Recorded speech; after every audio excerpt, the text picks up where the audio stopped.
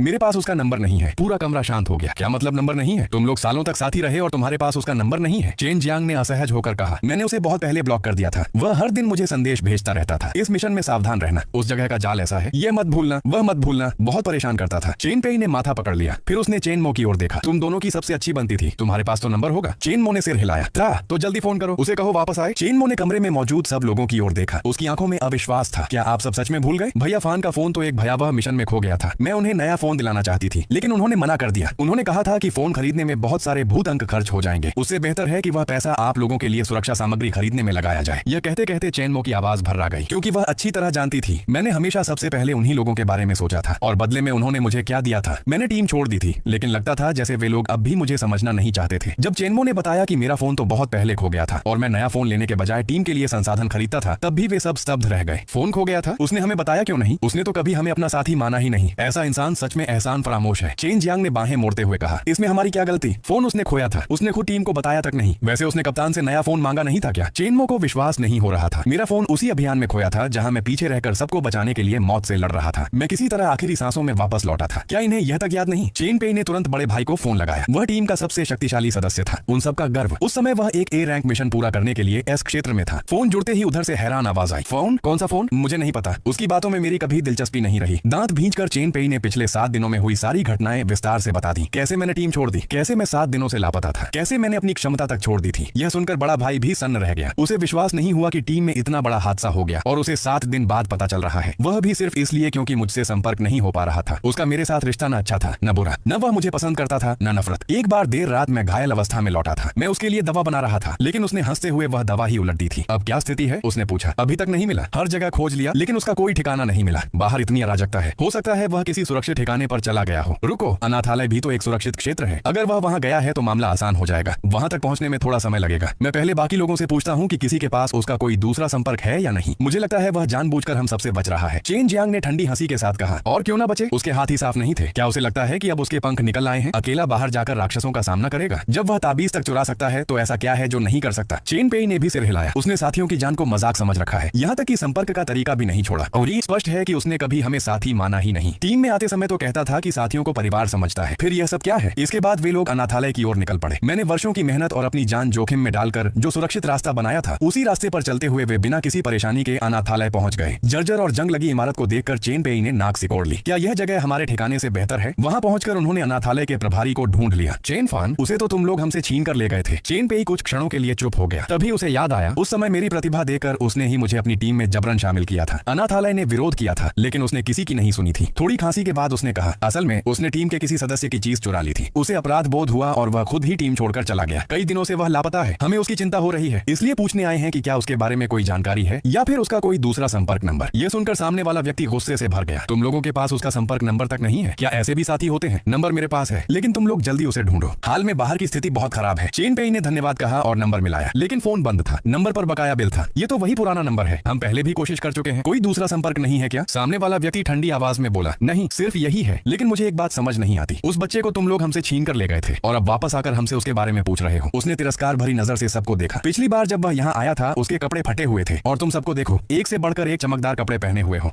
मुर्गी पर दया दिखाने आए लोमड़ियों जैसे लग रहे हो। ये सुनकर चेन पेई भड़क गया। क्या मतलब है तुम्हारा? तुम कहना चाहते हो कि मैंने उसे भगाया है? तुम्हारे इस टूटे फूटे अनाथालय से भला क्या अच्छा इंसान निकल सकता है? बस चोरी छिपे काम करने वाले लोग ही तैयार होते होंगे यहाँ। सामने वाला व्यक्ति और गुस्सा हो गया। क्या मतलब चोरी छिपे काम? यहाँ के बच्चे न चोरी करते हैं न लूटपाट। तुम्हारा दिमाग खराब हो गया है क्या? चेन फान बचपन से यहीं बड़ा हुआ है। सब बच्चों के साथ उसका रिश्ता बहुत अच्छा था। वह हमेशा छोटे बच्चों का ख्याल रखता था। तो फिर तुम्हारे पास जाकर वह अचानक चोर कैसे बन गया? उसने मुट्ठी भींच ली। सच कहूं तो मुझे उसी समय उसे तुम लोगों से वापस छीन लेना चाहिए था। चेन पेई ने तुरंत जवाब दिया। उसने टीम में तीसरी बहन का ताबीज चुराया था, श्याओ यू की ऊर्जा भी चुराई थी, यहाँ तक कि दूसरे साथियों की निजी चीजें भी। इन सब का गवाह पूरी टीम है और हमारे पास सबूत भी है। सामने वाला व्यक्ति ठंडी हंसी हंसा। अब मैं समझ गया कि तुम लोग कैसे इंसान हो। मुझे तो पूरा मामला उसी श्याओ यू की करतूत लग रहा है।